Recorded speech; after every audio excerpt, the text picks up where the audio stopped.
बिस्मिल्लाहिर्रहमानिर्रहीम। क्या करूं कि दर्द कम नहीं होता। इज़ा कलम उम्मे हानी, एपिसोड नंबर 25। आरा वो लेकर किचन में आकर कुर्सी घसीट कर बैठ गई और वो रुका इस बच्ची को पकड़ा दिया। इसे पढ़ दो, मेरे शौहर का ख़त है, मुझे पढ़ना नहीं आता है। क्या लिखा है इसमें? इस बच्ची ने ख़त खोला और पढ़कर सुनाने लगी। आरा आप मेरी बीवी हैं और हमेशा रहेंगी।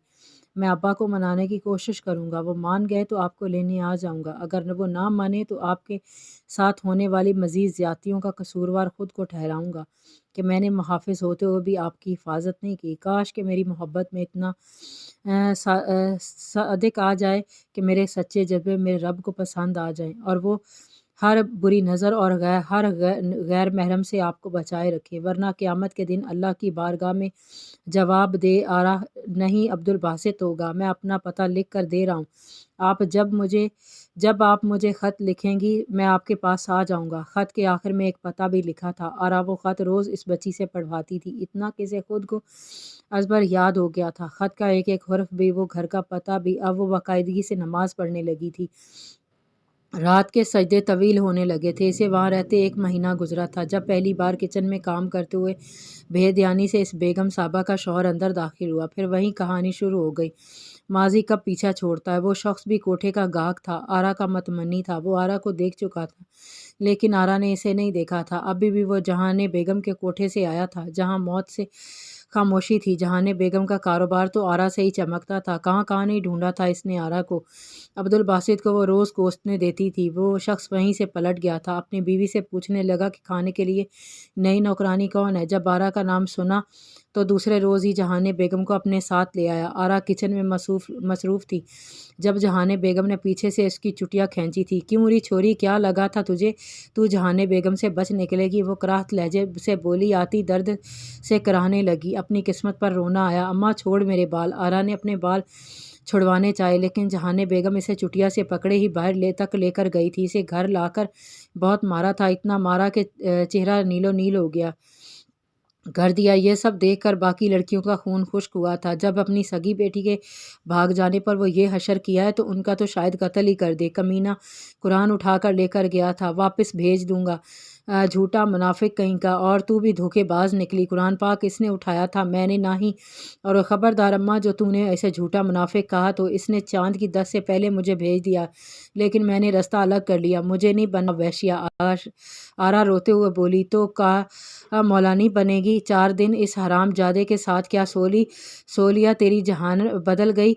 मेरे सामने एक थप्पड़ उसके सर पर मारकर जहाने बेगम ने कहा था, बहुत हो गया। खबरदार अम्मा, जो तूने इसे गाली दी तो इसी के साथ ही तो हलाल का रिश्ता है मेरा। आरा का बेखौफ लहजा जहाने बेगम का पारा चढ़ा गया था।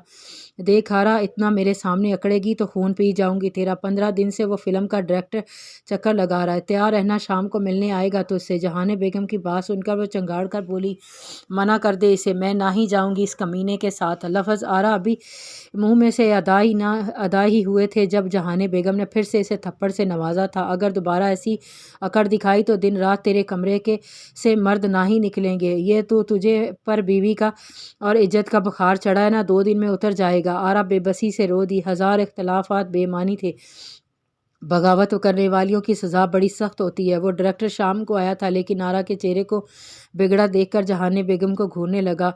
मुंह बिगाड़ने की क्या ज़रूरत थी, ज़ख्म ही देना था तो जिस्म देती।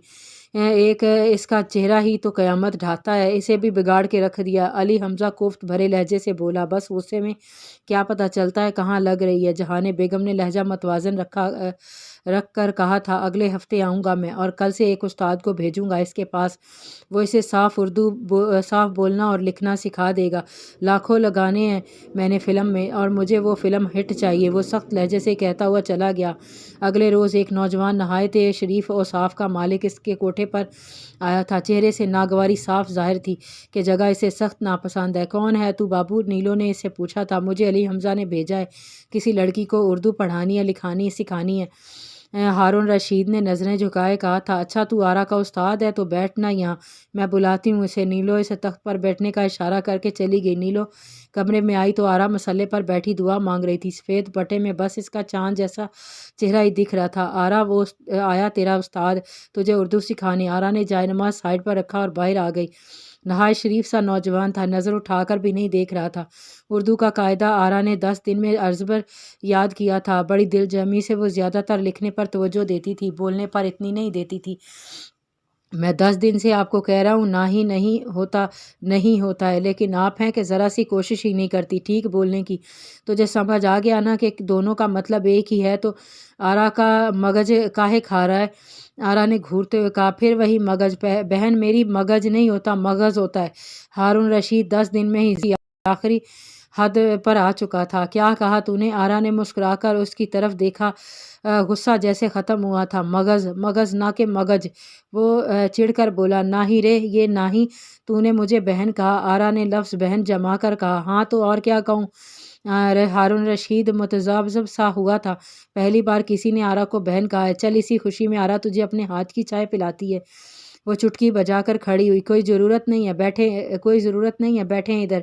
आप बस अपनी बोलचाल कुछ दुरुस्त कर लें, मेरे लिए यही बहुत बड़ा एहसान होगा। लिखने में आप मास्टर हैं, फ़ौरन इसे लिख लेती हैं, पढ़ भी लेती हैं, लेकिन अपनी ज़बान को दुरुस्त करने की कोशिश ही नहीं करती। हालांकि मुझे यहाँ सबसे ज़्यादा आपकी ज़बान दुरुस्त करवाने के लिए भेजा जाता है। क्या जवाब दूंगा मैं अली हमज़ा को? कह देना लड़की बावली है, अपनी असल छोड़ने को तैयार ना ही है। तुझे पता है, अगर मैंने अपनी ज़बान ठीक कर ली तो वो कमीना दुबई ले जाएगा, मुझे फ़िल्म बनवाएगा। मुझे ना ही करना ये काम। अब तूने बहन कहा है तो जल्दी जल्दी मुझे पढ़ना लिखना सिखा दे, बस इतना सिखा दे मैं ख़त लिख सकूं। हारून रशीद इस लड़की को समझ नहीं पा रहा था। तो आप ये सब नहीं करना चाहती? हारून रशीद मुतहरिस सब भी था। ना ही मुझे नफ़रत है इन सब चीज़ों से, पर अम्मा को इनकार करती हूँ तो बहुत मारती है। मुझे डरते डरते बोल रही थी। ओ तो ख़त किसको लिखना चाहती हैं? तेरे जीजा जी को। यह कहकर वो खिलखिला कर हंसी थी। हारून रशीद बुखलाहट का शिकार हुआ था। यह एकदम ही वो बेतकल्लुफ़ हुई थी। तूने बहन कहा, मुझे तो मेरा शौहर तेरा जीजा ही लगा ना। काहे घबरा रहा है? बड़ा नेक है मेरा मियाँ। अब्दुल बासित का ख्याल आते ही आरा का चेहरा गुलनार की तरह खुल गया था। आप शादीशुदा हैं? हारून रशीद ने घबराते हुए पूछा। फिर सहन में दाएं बाएं मोहतात नज़रों से देखा कि अगर किसी ने देख लिया तो मैं इस लड़की को पढ़ाने की बजाय इसे बातों में मसरूफ़ हूँ तो अली हमज़ा से शिकायत ना लगा दें। हाँ पता है, मेरा निकाह हुआ है अब्दुल बासित से, मौलवी का बेटा है, वो बड़ा नेक है। जब मुझे देखता था तो लगता था पाक हूँ मैं, अपना आप मुतबर सा लगता था। इसके साथ गुजरे दिन मुझे लगता है मेरी ज़िंदगी को जिया है, वरना हम जैसी लड़कियाँ कहाँ ज़िंदगी को जीती हैं। हमें तो हमारी ज़िंदगी से अपने लिए एक दिन भी ना ही मिलता। मैं खुश नसीब हूँ, पूरे 20 दिन मिले हैं मुझे।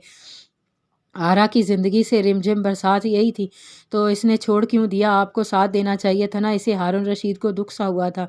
ना ही रे, इसने कहाँ छोड़ा, बस मुझे छोड़ना पड़ा इसे। कहा तो है तुझसे कि मौलवी का बेटा था वो मैं तो इसके अब्बा को देखकर ही समझ गई थी कि अब इसके साथ नहीं रह पाऊंगी। हालांकि एक जमात ना ही पढ़ी मैंने, कोरी हूँ, बिल्कुल अनपढ़ कोरा। बड़ा दर्द और अफसुर्दगी से वो ये सब कहकर इसने आंसू पोंछे थे। फिर हारून रशीद को देखने लगी, जो नज़रें झुकाए सुन रहा था। तू तो पढ़ा लिखा है बाबू, इतना तो समझ सकता है, मौलवी का बेटा था वो, तो फिर मेरा एतबार कैसे हो सकता है? सिसकियाँ अब आरा के इख्तियार से बाहर हुई थी। वो उठकर कमरे में चली गई। आरा हारून रशीद दिल पर एक बोझ लिए अपने घर पहुंचा था। बीवी 8 साल बाद उम्मीद से हुई थी। डॉक्टर ने बेड रेस्ट तजवीज़ किया था। वो दवाइयाँ और खाने पीने का भी ख़ास ख्याल रखने का कहा था। वो एक स्कूल टीचर थी। स्कूल के बाद शाम को ट्यूशन पढ़ाता था। बस दोपहर का कुछ वक्त फरागत का मिलता था। इन्हीं ट्यूशन्स में अली हमज़ा के बच्चे भी पढ़ते थे। वैसे ही तनख्वाह अच्छी मिल रही थी, लेकिन इससे में मियाँ बीवी को आराम से गुजर बसर कर रहे थे। लेकिन अब यह नया खर्चा हारून रशीद की बिसाते बाहर हुआ था।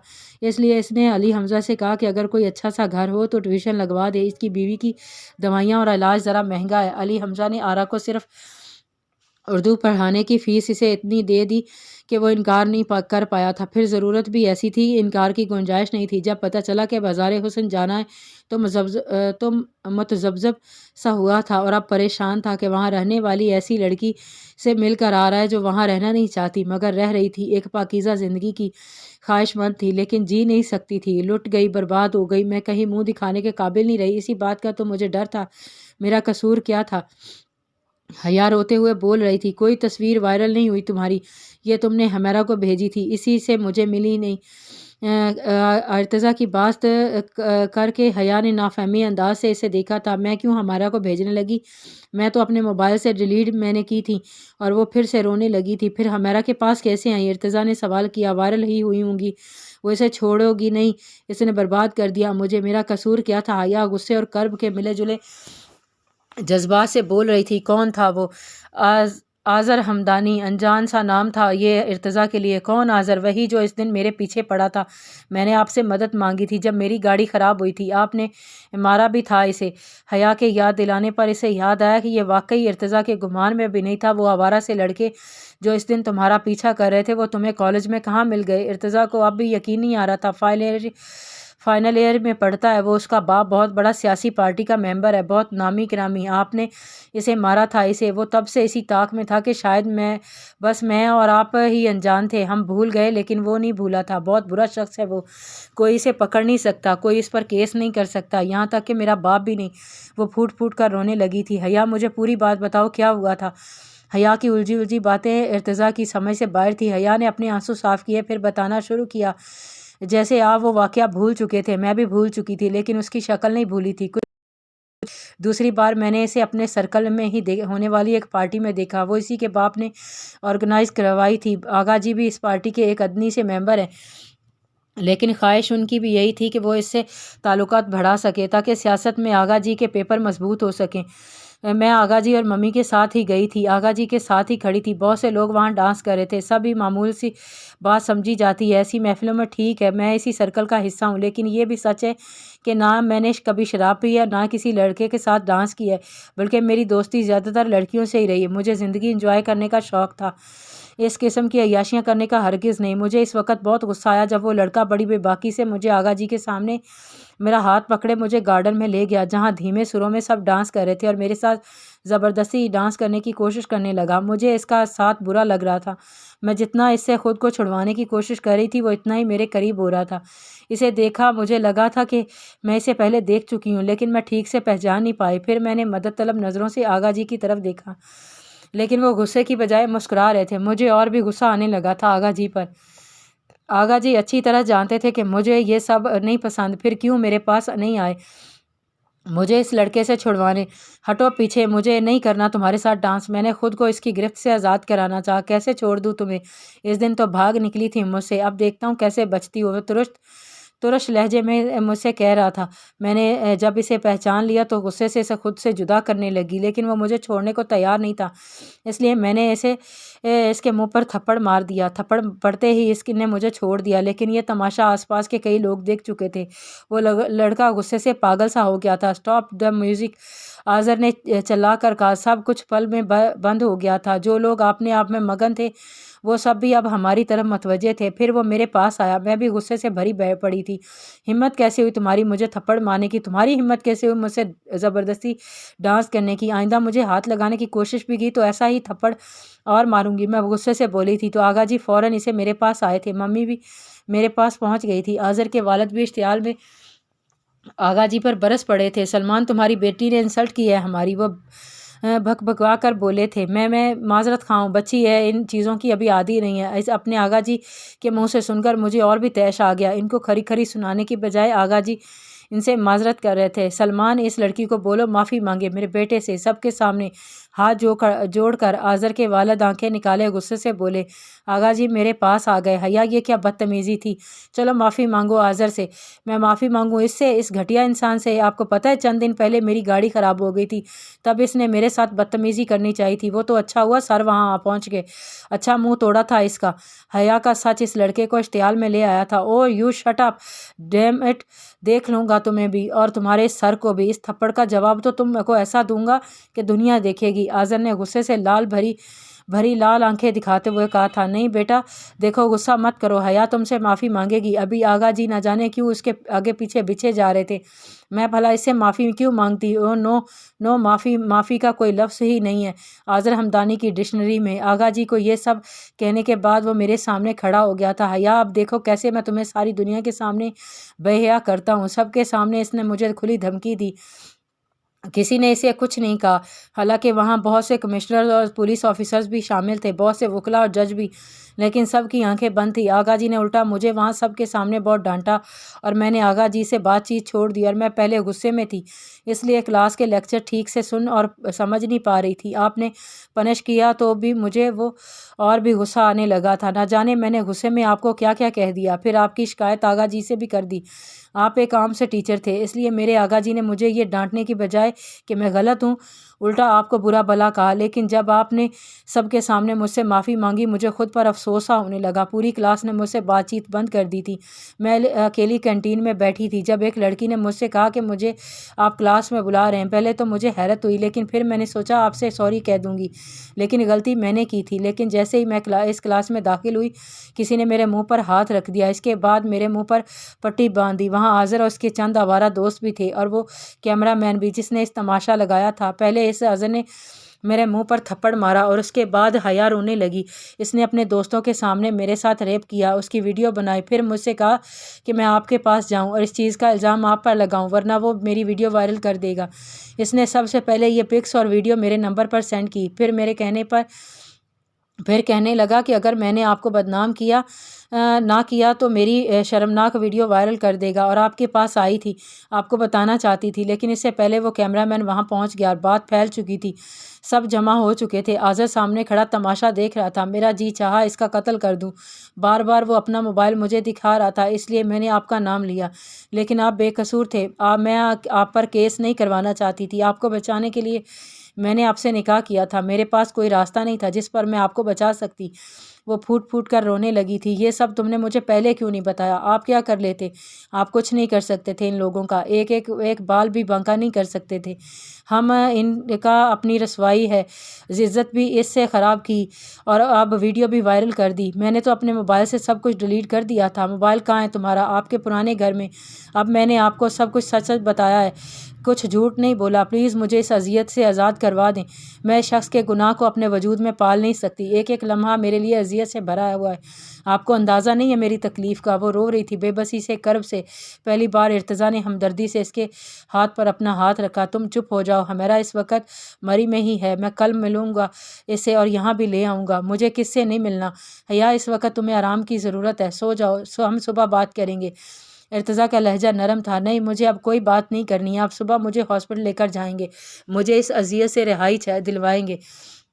आई प्रॉमिस, मैं अपनी आपकी ज़िंदगी में दोबारा कभी नहीं आऊँगी। बेशक मुझे डाइवोर्स दे दीजिएगा। इर्तज़ा उठकर कमरे से बाहर चला गया। हया रोते रोते सो गई, लेकिन इर्तज़ा रात भर जागता रहा था। जालिम हर बार अपना वार चलाकर निकल जाता है, हर बार बच जाता है। शायद हया ने वो वीडियो देखी ही नहीं। इसमें इसने अपने जुर्म का खुद एतराफ़ किया है। अगर ये बच्चा दुनिया में आ जाए तो फिर ये आज़र हमदानी नहीं बच सकता। हर बार सब्र ही क्यों किया जाए, जुल्म और ज़्यादती को क्यों सहा जाए, इस जैसों का मुँह तोड़ा जवाब क्यों ना दिया जाए। बस एक हया इस बात पर राज़ी हो जाए तो मैं छोड़ूंगा नहीं इस आज़र हमदानी को। नाक को चने चबवाने पर मजबूर कर दूंगा। इर्तज़ा का खून खौल रहा था। जाजिम ने जहां आरा के कहने पर निकाह तो कर लिया था, लेकिन रुखसती नहीं करवाई थी। सारी हकीकत जहां आरा से जानकर वो अब्दुल बासित के पास चला गया था। पूरे 4 माह बाद लौटा था, लेकिन वापस आते ही माँ ने कहा एक मजबूर लड़की है, उसके साथ किसी ने ज्यादती की है, अब यहाँ आ गई है। अगर वो इसे सहारा दे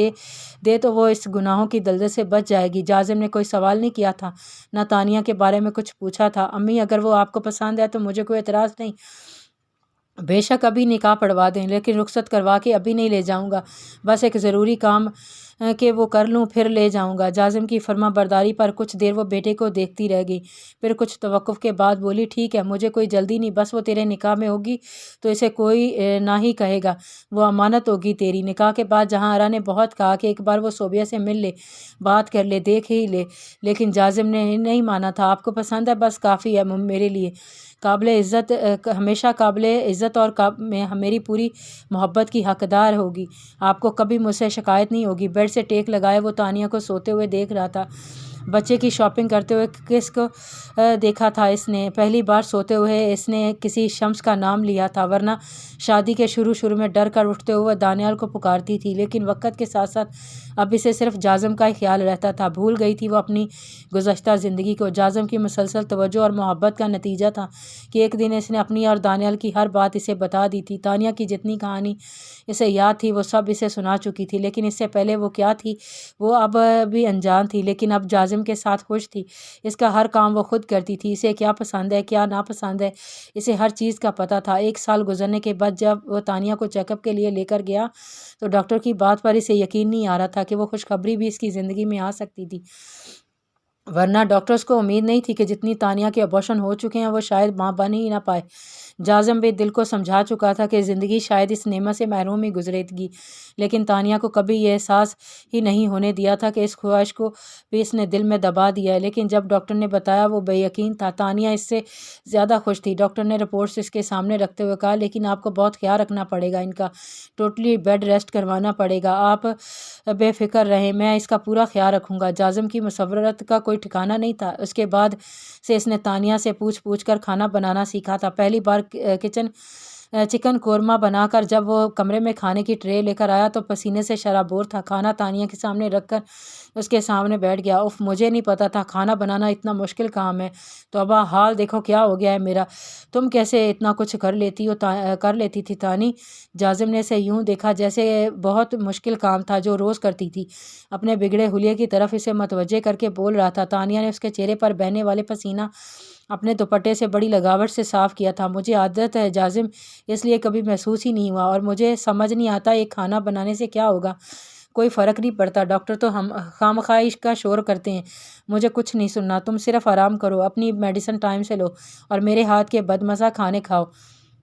جازم نے نوالہ تانیہ کے منہ میں ڈالتے ہوئے کہا۔ تانیہ جیسے جیسے چبا رہی تھی بڑی حیرت سے جازم کو دیکھ رہی تھی۔ جازم بہت مزے کا بنا ہے۔ جازم نے تانیہ کی بات پر یقین نہیں آ رہا تھا۔ سیریسلی دل تو نہیں رکھ رہی نا میرا؟ جازم نے بے یقینی سے پوچھا، لیکن جب اپنا بنایا ہوا قورمہ کھا کر دیکھا تو ذرا سا فرق نہیں تھا تانیہ اور اس کے ہاتھ کے ٹیسٹ میں۔ پھر اس نے خوشی سے کہا، واہ کیا بات ہے میری، پتہ ہے تمہیں بابا مجھے نکما بولتے تھے، اگر وہ زندہ ہوتے تو کبھی یقین نہ کرتے کہ کھانا میں نے بنایا۔ وہ ساتھ ساتھ تانیہ کو کھانا کھلا رہا تھا، ساتھ ساتھ ہارون رشید کی باتیں بتا رہا تھا۔ تو کھانا آپ کے بابا بناتے تھے؟ بالکل تانیہ، تم اگر ان کے ہاتھ کی دال کھا لیتی نا تو اس قورمے کو بھول جاتی۔ اسی طرح تیار گوشت، بھنڈی کی سبزی سب کو ہی لاجواب بناتے تھے۔ اور دھنیا گوشت وہ کیسا بناتے تھے؟ تانیہ نے اپنی پسند کی ڈش کا پوچھا۔ وہ تو امی نے ایک بار بنایا تھا اور کھلایا بھی، اپنے ہاتھ سے تھا، آج تک اس کا ذائقہ کب مجھے نہیں بھولا ہے۔ جازم کو جہاں آرا کی یاد آئی تھی، لیکن وہ تو آپ کے بچپن میں انتقال کر گئی تھی۔ پھر تانیہ یہی جانتی تھی کہ ہارون رشید کی بیوی ہی جازم کی ماں ہے۔ ہاں تم یہ بتاؤ، دھنیا گوشت کیوں پوچھا تم نے؟ تمہارا دل چاہ رہا ہے کھانے کو؟ جازم نے موضوع بدلا تھا۔ جہاں آرا کی بات کو اب بھی چھپا کر رکھا تھا، آج بھی دنیا کے سامنے جازم کی پہچان ہارون رشید ہی تھا، عبدالباسط نہیں۔ باقی آئندہ